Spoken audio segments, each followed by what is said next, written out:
நம்ம பார்க்க போற டாபிக் என்னன்னா, ஒரு சப்ஜெக்ட்டை என்னென்ன இடத்துல என்ன மாதிரி யூஸ் பண்ணணும்ன்றத பார்க்க போறோம். இது வந்து பேசிக்ஸ் ஆஃப் த கிராமர்ல இன்வால்வ் ஆயிருது.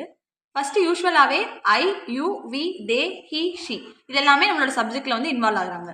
இதை பொசசிவ் அட்ஜெக்டிவ்ல எப்படி யூஸ் பண்றோம், பொசசிவ் ப்ரொனவுன்ல எப்படி யூஸ் பண்றோம்ன்றத பார்க்க போறோம்.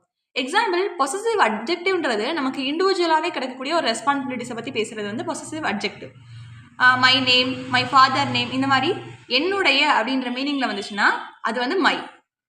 அதே மாதிரி மைன்ன்றது இந்த பொருள் என்னுடையது, it's mine, this book is mine, this mobile is mine. இந்த மாதிரி நம்மளோட உடைமையை பத்தி பேசுறப்போ அது மைன்ன்ற மீனிங்ல வருது. யூக்கு யுவர், யுவர்ஸ்.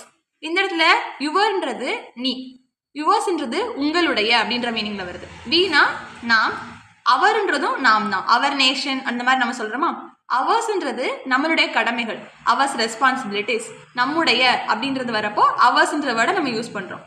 தேன்றது யூஸ்வலா தெரிஞ்சது தான், அவர்கள்ன்ற மீனிங்ல வரும். தேர் ரெஸ்பான்சிபிலிட்டிஸ்னா அவர்களுடையது, தேயர்ஸ் அப்படின்ற மீனிங்ல வரப்போ அவங்களுக்குரியதுன்ற உடைமையோட மீனிங்ல கன்வே ஆகுது. ஹீன்றப்போ அவன், ஹிஸ்னா அவன், அவனுடைய அப்படின்ற மீனிங்ல வருது.